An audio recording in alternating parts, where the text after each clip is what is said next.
A couple weeks ago, my dad came home and pitched me a small job offer. One of his coworkers was going away for a few days and needed somebody he could trust to watch over his house. The reason my dad pitched this to me was because the man's house has a big CCTV system, basically a camera in every room, and then an operating desk where all screens could be watched on a big monitor. And I'm a computer science major, so my dad just always assumes that I know how to work anything technological.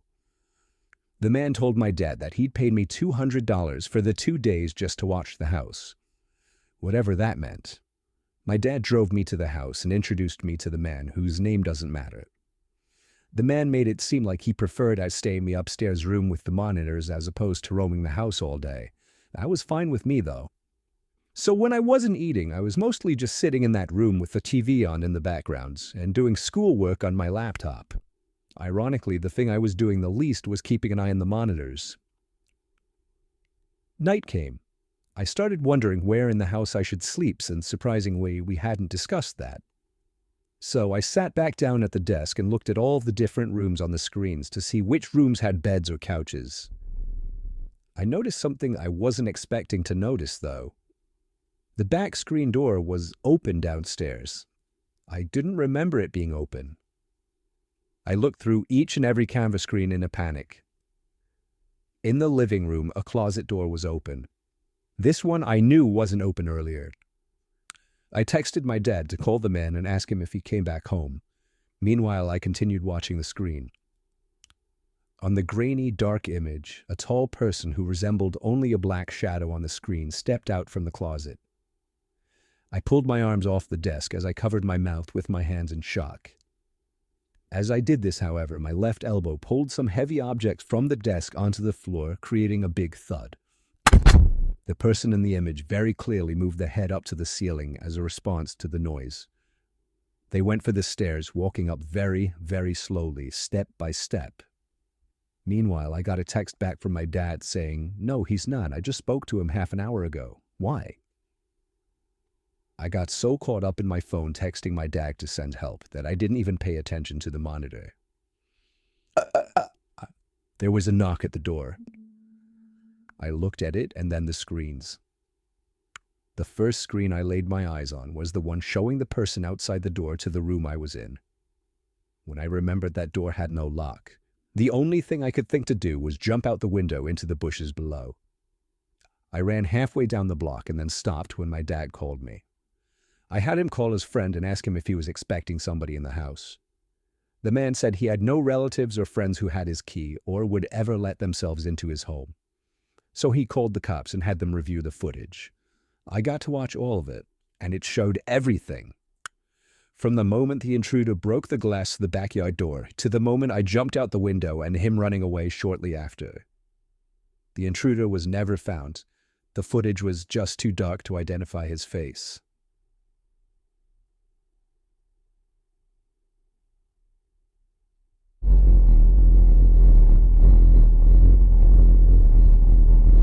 One day I agreed to house it for a friend just for the night. He and his family were going on a short vacation and needed somebody to watch their pets and house. I agreed to do it for a small amount of money. I'd been to his house many times before, so I was familiar with the layout. Nothing eventful happened at all the entire day. I just fed the 2 cats, the fish, and the birds.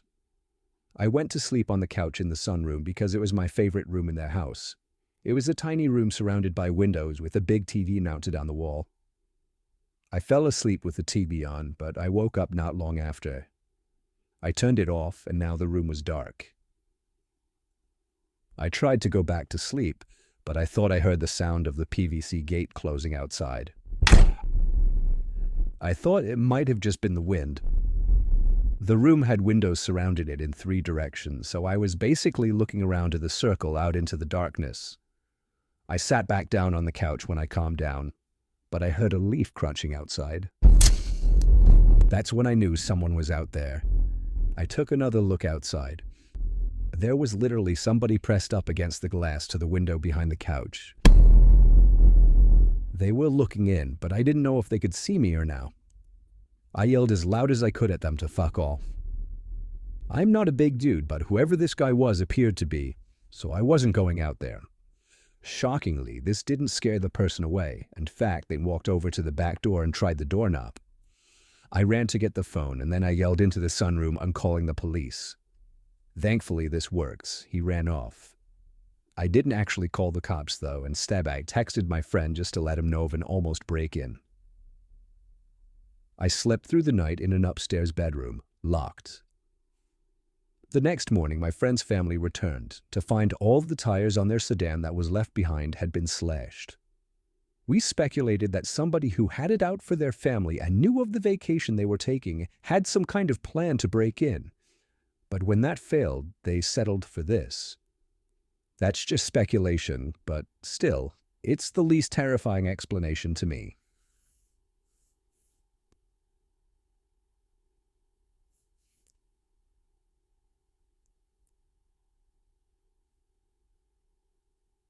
When I was in college, I used to work as a babysitter on the side to make a little extra cash. One day I saw an ad posted in the library that was requesting a house sitter for the weekend and to inquire through phone. I was used to babysitting, but house sitting sounded even better, same thing minus taking care of kids. So I called the number as soon as I got home and spoke with a guy named Chuck. I met him that Friday and he showed me around the house. He and his wife eventually went on their way and I was left alone in the house. I was given one of the spare upstairs bedrooms. I say one of because there were a few. The house was huge. Nothing out of the ordinary was going on at all for the whole day. It was quite uneventful, and I felt like I was missing out on going out since it was a Friday night. But I kept reminding myself that I'd be making $200 for the whole weekend. Later in the night, I kind of just laid in the guest bed that I'd be sleeping in and watched a movie on demand. I wondered why this couple felt the need to hire somebody to watch their house for the whole weekend. There weren't any pets or anything after all. Though it was a very, very nice house, so it seemed the most obvious that they just wanted a sense of security for their house while they were gone. By the time I turned off the TV, I was shot and probably minutes away from falling asleep. But the slight sound of a click, along with a sudden glow in the room, woke me completely. I opened my eyes fully to see light creeping out from under the crack of a door. It took me a second to realize that it was a closet door. I flipped on my side as my heart started beating 200 beats a minute. I pulled the sheets up to my chin and pretended to be asleep. I was certain someone was in that closet, and I was simply too afraid to get out of that bed and make any noises. Words can't describe my fear in that bed, or how with each passing minute I felt more and more like I could possibly die. The closet door opened. I could hear it, but I could not see it as I was facing the opposite way. I closed my eyes and tried my best not to move. The room went dark again as I heard another click, a bit louder this time. The closet door quietly closed in the background, but I didn't hear anything else. I was afraid that whoever it was went back into the closet. I didn't know what to do because they had to have seen me and I didn't want to run for it in fear of being chased. The room was dead silent as I was thinking over my next course of action. Eventually, I decided to just peek over to the other side and make sure the coast was clear. I flipped on my other side. Someone was standing right next to the bed with their hand reaching towards me. My reaction, I pulled my arms up towards me, balled up and backed up onto the wall in shock. The person stood there showing no signs of leaving. I hopped over the metal bar, entered the bed, ran for the door, down the stairs, and then out the front door. I ran all the way home, let myself in, called Chuck and explained. I told him it was his problem now and hung up. He tried calling back, but I didn't answer it. Maybe there was some story to be told, like they knew this person, or they frequently dealt with break-ins and that's why they needed me. I didn't care though. I didn't even care about the money.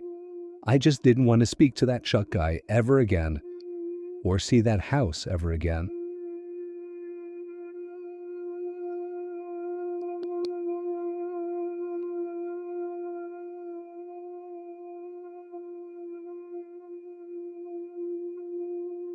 Sedan 10, why hier hij en Ari Kingston mij als redactie.